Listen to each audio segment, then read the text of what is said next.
আসসালামু আলাইকুম রহমতুল্লাহ। আমরা কেমন সন্তান তৈরি করতে চাই এ বিষয়ে আজকে কথা বলবো ইনশাআল্লাহ তাআলা। ইদানিং দেখা যায় যে মা বাবারা তাদের সন্তানদের শিক্ষা, তাদের সন্তানদের ক্যারিয়ার নিয়ে অনেক বেশি সচেতন। এখন এই সচেতনতা কিভাবে তারা প্রকাশ করেন? আমরা দেখি একজন সন্তান যখন, সেটা হোক ছেলে কিংবা মেয়ে, 4 বছর হতে হতেই ওকে দেখা যায় 4 বছর হওয়ার আগেই স্কুলে ভর্তি করানোর জন্য তারা চেষ্টা শুরু করেন। একটা ভালো স্কুল খোঁজেন তারা, প্লে নার্সারিতে তারা ভর্তি করানোর জন্য চেষ্টা শুরু করে দেন। কেউ 4 বছর হওয়ার আগে, অথবা কেউ 4 বছর পূর্ণ হওয়ার পর, কিংবা কেউ আরো কিছুদিন পর। তবে বেশিরভাগেরই পছন্দ হলো একটা স্কুল। এদেশের যে শিক্ষা ব্যবস্থা, এখানে স্কুল আছে, মাদ্রাসা আছে। স্কুলের মধ্যে আবার ইংলিশ মিডিয়াম, মাদ্রাসার মধ্যেও দুই ধরনের, সরকারি এবং কওমি মাদ্রাসা।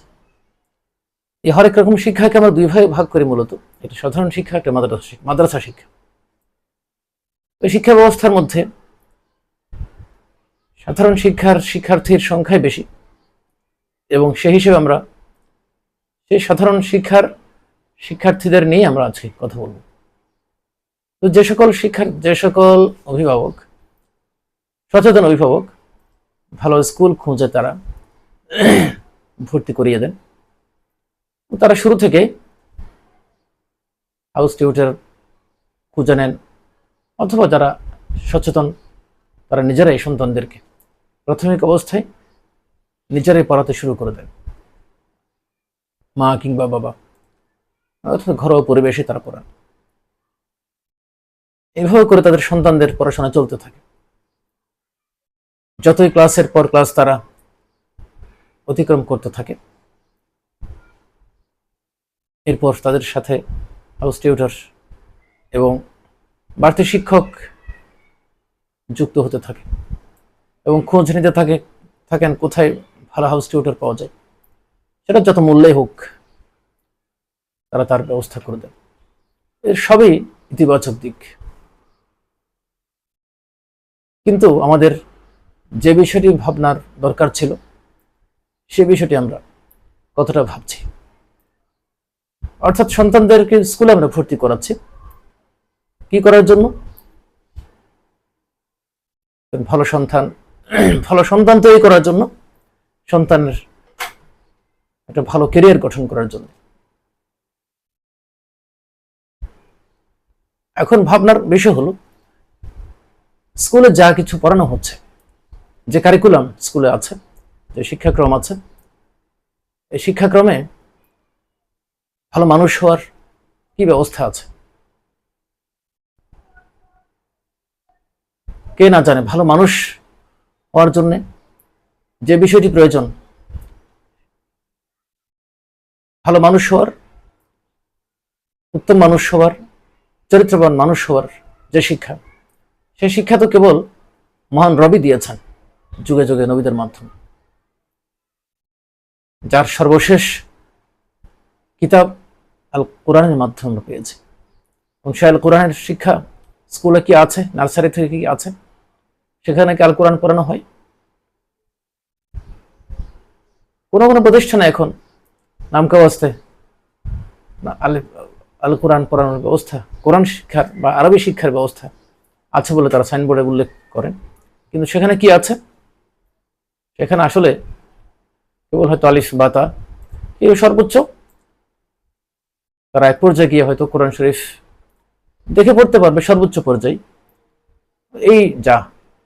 এবং তাও এই বাচ্চারা কতটা কোরআন শরীফ দেখে পড়তে পারে সেটা একটা বিচার্য বিষয়, কিন্তু তার খবর তো আর আমাদের অভিভাবকরা রাখেন না। কারণ তাদের দায়িত্ব বা তাদের দৃষ্টি তো সেদিকে নয়, তাদের দৃষ্টি হলো সেখানে কতটা বেশি ইংরেজি পড়ানো হয়, ইংরেজিতে কতটা জোর দেওয়া হয়। কারণ তাদের ভালো ক্যারিয়ার গঠন করতে হবে, মেডিকেল বুয়েটে পড়তে হবে, অন্তত পক্ষে একটা পাবলিক বিশ্ববিদ্যালয়ে তো অবশ্যই পড়তে হবে। ডাক্তার হবে, না হয় ইঞ্জিনিয়ার হবে, না হয় ভালো একটা সাবজেক্টে পাবলিক বিশ্ববিদ্যালয়, একটা নামি দামি বিশ্ববিদ্যালয়ে তারা পড়বে। আর এর বাইরে বিরাট একটা অংশ রয়ে গেছে উচ্চবিত্তের, যারা শুরু থেকেই স্বপ্ন দেখা শুরু করেন যে ইন্টারমিডিয়েট পাশ করলেই তাকে স্টুডেন্ট ভিসায় ইউরোপ আমেরিকার কোথাও পাঠিয়ে দেওয়া হবে। এসব যাদের চিন্তা, তারা তো আগে থেকেই ইংরেজি নিয়ে তারা চিন্তায় থাকেন রীতিমতো। তাদের অনেকেই ইংলিশ মিডিয়ামে ভর্তি করিয়ে দেন, আবার অনেকে ইংলিশ মিডিয়ামে ভর্তি না করালে তারা ইংরেজি যাতে খুব ভালো করে পড়ানো হয় বা কোথায় ইংরেজিতে খুব বেশি জোর দেওয়া হয় এই বিষয়টি তারা খুঁজে পড়াতে শুরু করে দেন। কিন্তু শিক্ষার যেটি মূল উদ্দেশ্য, মানুষ হওয়ার, চরিত্রবান মানুষ হওয়ার, পূর্ণাঙ্গ মানুষ হওয়ার, সে বিষয়টি তারা খোঁজ খবর নিতে ভুলে যান। এবং সে বিষয়টি যে স্কুলে নেই এটা হয়তো তাদের জানার বিষয় বলে তারা মনে করেন না। যাই হোক, শেষ পর্যন্ত এইভাবে চলতে থাকে। আমাদের দেশের বেশিরভাগ শিক্ষার্থী এভাবে চলছে। এভাবে অভিভাবকরা তাদের সন্তানদেরকে ভালো স্কুল খুঁজে সেখানে ভর্তি করিয়ে দেন। তারপর ক্লাসের পর ক্লাস তারা অতিক্রম করতে থাকে, ক্লাস 8, 9, 10। তারপর অনেকে আবার যখন এসএসসিতে A+ গোল্ডেন A+ পায়, তখন তারা শহরের কোনো নামি দামি সরকারি কলেজে ভর্তি করার জন্য চেষ্টা শুরু করে দেন। আবার কেউ ঢাকায় চলে যাওয়ার চেষ্টা করে। ঢাকায় কিছু প্রতিষ্ঠান রয়েছে, আমি সেগুলোর নাম উল্লেখ করতে চাই না। এখন এইভাবে করে প্রতিযোগিতা, ক্যারিয়ার গঠনের প্রতিযোগিতা চলতে থাকে। এখন প্রশ্ন হলো, এই যে ক্যারিয়ার গঠনের প্রতিযোগিতা, ক্যারিয়ার গঠনের চিন্তা কি আগে আসবে নাকি মানুষ তৈরির চিন্তা আগে আসবে? সেটি ভাবনার বিষয়। এটি বলছে আবারও যে শিক্ষার মূল উদ্দেশ্য ক্যারিয়ার গঠন নয়, শিক্ষার মূল উদ্দেশ্য হলো মনুষ্যত্ব গঠন, মানুষ হিসেবে তাকে তৈরি করা। এটাই ছিল শিক্ষার মূল উদ্দেশ্য। আর একটা সফল শিক্ষা ব্যবস্থার সাধারণ একটা বৈশিষ্ট্য হলো, সে শিক্ষা ব্যবস্থা সম্পন্ন করার পর, সে শিক্ষা ব্যবস্থা থেকে ডিগ্রি অর্জন করার পর একজন শিক্ষার্থী অবশ্যই এই দুনিয়ায় সে তার পেশাগত জীবনে সে সাফল্যের সাথে দায়িত্ব পালন করতে পারবে। সেটা সফল ক্যারিয়ারও তার অর্জিত হবে।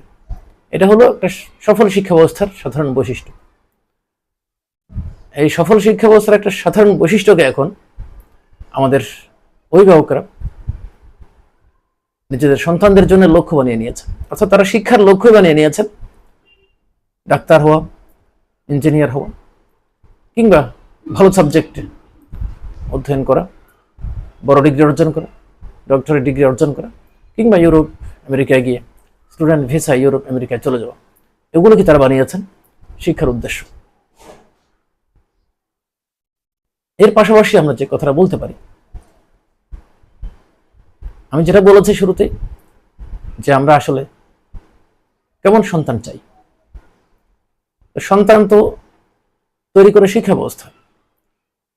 মোটা দাগে যদি বলা হয়, সন্তান তৈরি হয় মূলত শিক্ষার মাধ্যমে। দুনিয়ায় আমরা বিভিন্ন জাতির দিকে যদি দেখি, শিল্প উন্নত দেশগুলোর দিকে যদি দেখি, অথবা পিছিয়ে পড়া দেশগুলোর দিকেও যদি আমরা দেখি, এর মূল কারণ তারা অর্থনৈতিকভাবে, শিল্পের দিক থেকে, অথবা ক্ষমতার দিক থেকে, সমরাস্ত্রের দিক থেকে, বিজ্ঞান এবং প্রযুক্তির দিক থেকে, যে দিক থেকে হোক, যেদিকে উন্নতি লাভ করেছে, সেটা অবশ্যই তাদের শিক্ষা ব্যবস্থারই ফল। যেহেতু ইউরোপ আমেরিকার দেশগুলো, পাশ্চাত্যের দেশগুলো বা শিল্পোন্নত দেশগুলো, তারা যেহেতু বেশিরভাগ দেশই যেহেতু তারা আল্লাহতে বিশ্বাসী নয়, তারা তাদের ধর্ম বিশ্বাস জাগতিকতার সাথে সম্পর্কিত, সেজন্য তারা এই বাস্তব জগৎ, দৃশ্যমান যে জগৎ, এই বস্তুগত জগতের সাফল্য অর্জনকে তারা তার লক্ষ্য বানিয়েছে। এই কারণে আমরা দেখতে পাই বিশ্বের যে নামি দামি বিশ্ববিদ্যালয়ের কথা আমরা বলি, প্রতি বছর যে র্যাঙ্কিং হয় বিশ্ববিদ্যালয়গুলো, সারা দুনিয়ার বিশ্ববিদ্যালয়গুলো যে র্যাঙ্কিং এর দৃষ্টান্ত, যে র্যাঙ্কিং এর যে লিস্টগুলো তৈরি করা হয়, সেখানে আমরা দেখি ঘুরে ফিরে যেসব বিশ্ববিদ্যালয়ের নাম আসে, অক্সফোর্ড, ক্যামব্রিজ, হার্ভার্ড, MIT, এভাবে আরো যা যা যেসব বিশ্ববিদ্যালয়গুলো ঘুরে ফিরে আসে, অথবা যেগুলোই ঘুরে ফিরে আসুক বা না আসুক, যেগুলোই র্যাঙ্কিংয়ে থাকে, আমরা দেখি সেই বিশ্ববিদ্যালয়গুলোতে, সেই সেরা বিশ্ববিদ্যালয়গুলোতে, সেরা শিক্ষা প্রতিষ্ঠানগুলো থেকে, শিক্ষা প্রতিষ্ঠানগুলোতে যারা পড়াশোনা করছে, সেখানকার পরিবেশ পরিস্থিতির যদি আমরা একটু খোঁজখবর নিই, বা সেই দেশগুলোর কথা যদি আমরা পর্যালোচনা করি, তাহলে আমরা আমাদের চিন্তার উত্তর পেয়ে যাব। অর্থাৎ আমরা কি চাচ্ছি, আমাদের সন্তানগুলো কেমন সন্তান আমরা তৈরি করতে চাই। আমরা কি ইউরোপ আমেরিকার মতো, যেখানে ছেলে এবং মেয়েতে তাদের যে সম্পর্ক, তারা একে অন্যের সাথে অবাধ সম্পর্কে লিপ্ত হতে পারে? হ্যাঁ, সর্বোচ্চ ডিগ্রিধারী শিক্ষার্থীদের যে অবস্থা, সেখানকার এই বিষয়গুলো আইনগত সিদ্ধ, এবং মেয়েরা যে পোশাকে বিশ্ববিদ্যালয়গুলোতে ক্লাস করে এবং তারা যে পোশাক আশাকে তাদের জীবন কাটায়, ছেলে এবং মেয়ে পাশাপাশি বসে যে পোশাক পরিধান করে তারা পোশাক পরে ক্লাসে উপস্থিত হয় এবং তাদের দৈনন্দিন জীবন তারা যাপন করে, এবং তাদের সাথে সন্তানদের সাথে বাবা মায়ের যে সম্পর্ক, পরিবারের যে সম্পর্ক, আত্মীয় স্বজনের যে সম্পর্ক, অথবা এই যে মৌলিক বিষয়গুলো এবং তাদের চরিত্রের যে দিকগুলো, এই বিষয়গুলো আমরা যদি জানি, তাহলে আমরা আমাদের চিন্তা চেতনা, আমরা কি করতে চাচ্ছি, সেটা আমাদের সিদ্ধান্ত নিতে সহজ হওয়ার কথা ছিল। সিদ্ধান্ত নেওয়া সহজ হয়ে যেত। আমাদের ভাবতে হবে সেটি, যেহেতু আমরা আধুনিক শিক্ষা ব্যবস্থা নিয়ে আছি, স্কুল এবং কলেজে আধুনিক শিক্ষাই আছে। আধুনিক শিক্ষা, যে শিক্ষা আমাদের সন্তানদের আমরা তৈরি করে ক্যারিয়ার গঠন করতে চাচ্ছি, এবং সে আধুনিক শিক্ষা ব্যবস্থার সর্বোচ্চ পর্যায়ে যারা অবস্থান করছে, বিশ্বের নামিদামি বিশ্ববিদ্যালয়গুলো, নামিদামি শিক্ষা প্রতিষ্ঠানগুলো যে অবস্থা, সেখানকার ছাত্রছাত্রীদের যে পরিস্থিতি, তাদের চরিত্রের যে অবস্থা, আমাদের সন্তানরা সেদিকেই তো যাবে, যেহেতু আমরাও আধুনিক শিক্ষা ব্যবস্থা নিয়ে আছি। বরং আমাদের সন্তানগুলো তাদের চেয়ে বেশি উচ্ছন্নে যাওয়ার কথা, কারণ সেই দেশের শিক্ষা ব্যবস্থা, আধুনিক শিক্ষা ব্যবস্থা ঠিক আছে, কিন্তু সেখানে জাগতিক যে দিক, দক্ষতার, জাগতিক বস্তুগত দক্ষতার দিকগুলো আমাদের শিক্ষা ব্যবস্থার চেয়ে অনেক উন্নত। বাস্তব ক্ষেত্রে, দুনিয়ার ক্ষেত্রে তারা বিজ্ঞান, প্রযুক্তি এবং বস্তুগত শিক্ষা দীক্ষায় তার সিলেবাসগুলো অনেক রিচ। ফলে তারা চারিত্রিক দিক থেকে দেউলিয়া হওয়ার পরও জাগতিক ক্ষেত্রে তারা এখনো নেতৃত্ব দিচ্ছে। তারা সারা দুনিয়ায় তারা এখনো নেতৃত্ব দিচ্ছে, চরিত্রের দিক থেকে পশুকে হার মানানোর পরেও।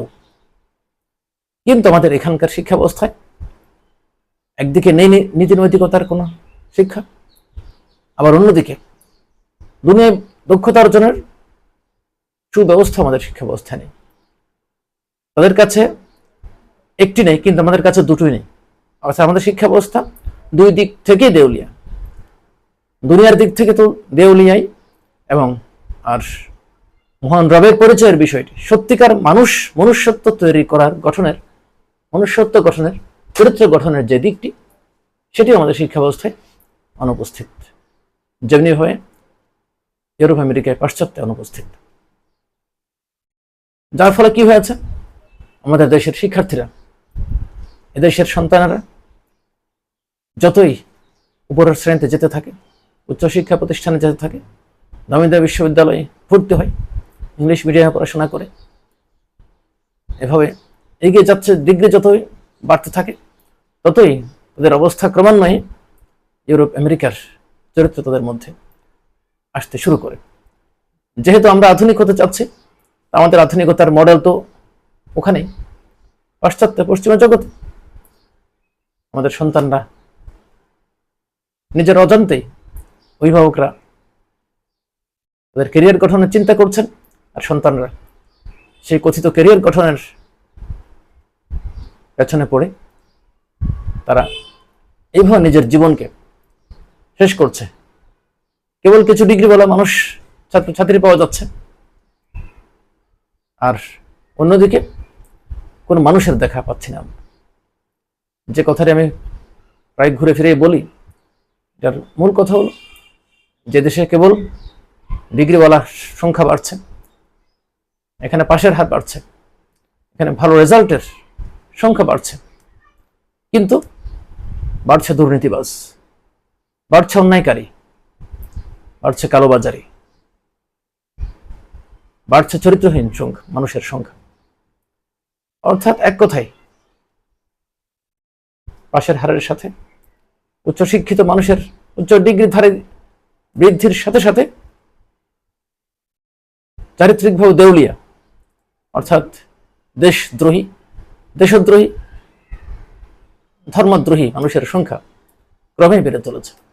তৈরি হচ্ছে সংশয়বাদী, তৈরি হচ্ছে ধর্মহীন, এবং অন্যদিকে তারা চরিত্রহীন, এবং এক কথায় অবক্ষের সর্বনিম্ন স্তরেই তারা পৌঁছে যাচ্ছে।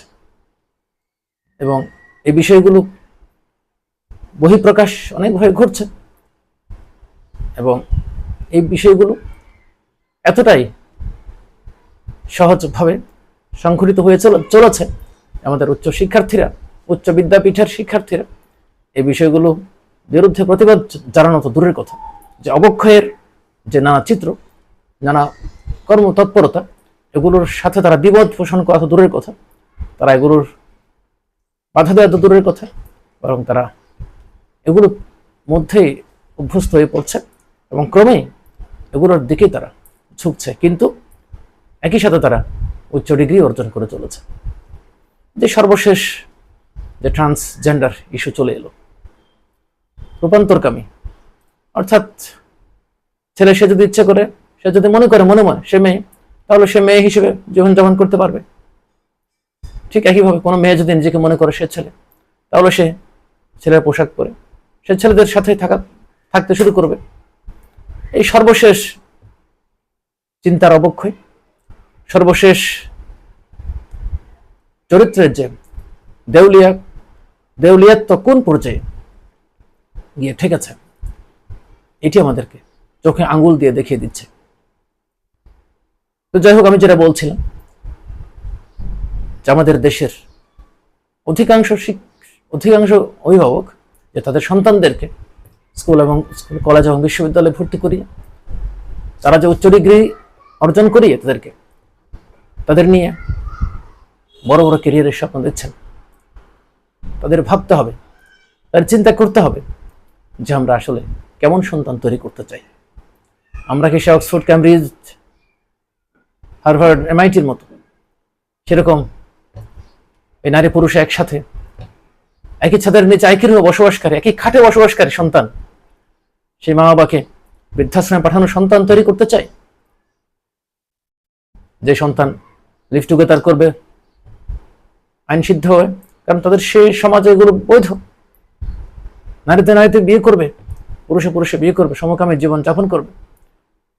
এবং এটাও তো আমাদের সমাজে ইতিমধ্যেই শুরু হয়ে গেছে, যে সমকামিতা ঘোষণা দিয়ে, তার সমকামীরা ঘোষণা দিয়ে এখানে সমাবেশ করছে, এখানে তারা বিভিন্ন প্রোগ্রাম করে যাচ্ছে। শুনলাম 4র্থ প্রোগ্রাম করবে সমকামীরা এই বাংলাদেশের বুকে। কিন্তু এই বিরুদ্ধে এই উচ্চশিক্ষিতদের কাছ থেকে কোনো প্রতিবাদ নেই, কোনো প্রতিরোধ নেই। এবং তারা যেন ভাবখানা এমন যে তারা যেন উচ্চশিক্ষিতরা যেন নতুন কিছু পেল, যে তারা উন্নতি এবং উন্নয়নের যেন আরেকটা মাইল ফলক স্পর্শ করছে।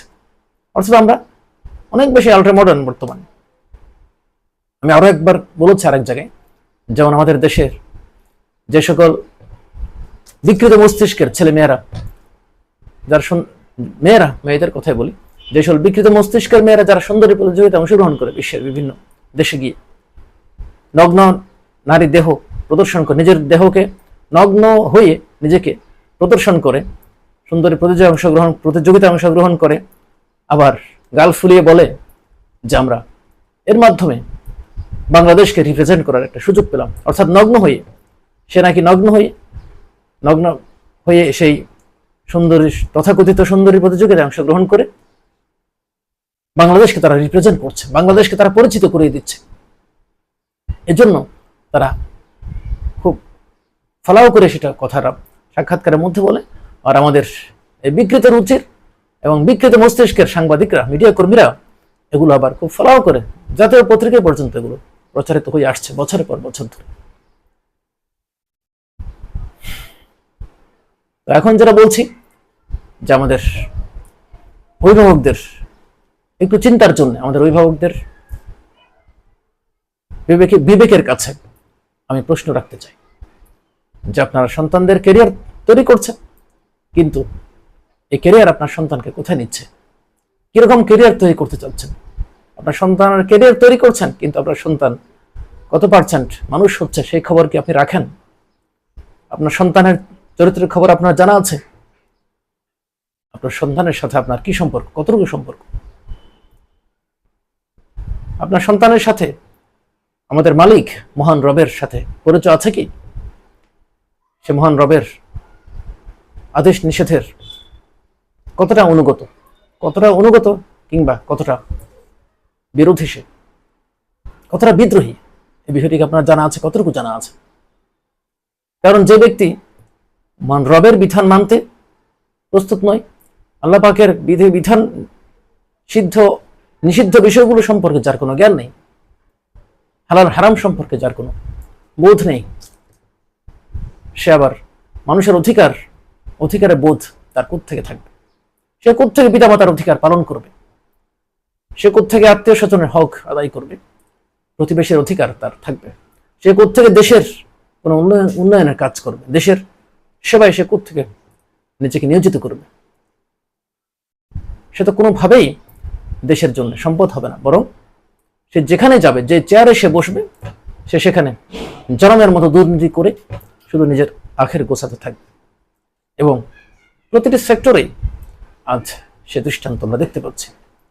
প্রতিটি ক্ষেত্রে, প্রতিটি স্তরে, প্রতিটি প্রতিষ্ঠানেই আমরা, বিশেষ করে সরকারি প্রতিষ্ঠানের কথা আমরা বলি, আমরা দেখতে পাচ্ছি এই চিত্র। তাহলে এই ক্যারিয়ার চিন্তা যেন আমাদের সন্তানগুলোকে, আমাদের এই হীরের টুকরো সন্তানগুলোকে যেন আমরা ক্যারিয়ার গঠনের নামে পাশ্চাত্যের সে উচ্চশিক্ষিত সন্তানগুলোর মতো আমরা যেন তাদেরকে সে ধ্বংসের শেষ স্তরে, সর্বনিকৃষ্ট স্তরে পৌঁছে না দিই। এবং এখান থেকে মুক্তি পেতে আমাদের কি করণীয়, তাদেরকে কি শিক্ষা দেওয়া উচিত, কোন শিক্ষা প্রতিষ্ঠানে তাদেরকে শিক্ষা দিলে বা কি শিক্ষা দেওয়ার মাধ্যমে তারা মানুষ হবে, সবার আগে মানুষ হবে, এবং তারপর তারা তাদের ক্যারিয়ার তৈরি করবে। এই ভাবনা যদি আমরা আমাদের মধ্যে উদয় হয়, এই ভাবনা, এই চিন্তা যদি কোনো অভিভাবক চিন্তা করেন আমার এই কথাগুলো শুনে, তবে আমার আজকের কথা কিছুটা সার্থক হয়েছে বলে মনে করব। আজ এ পর্যন্ত।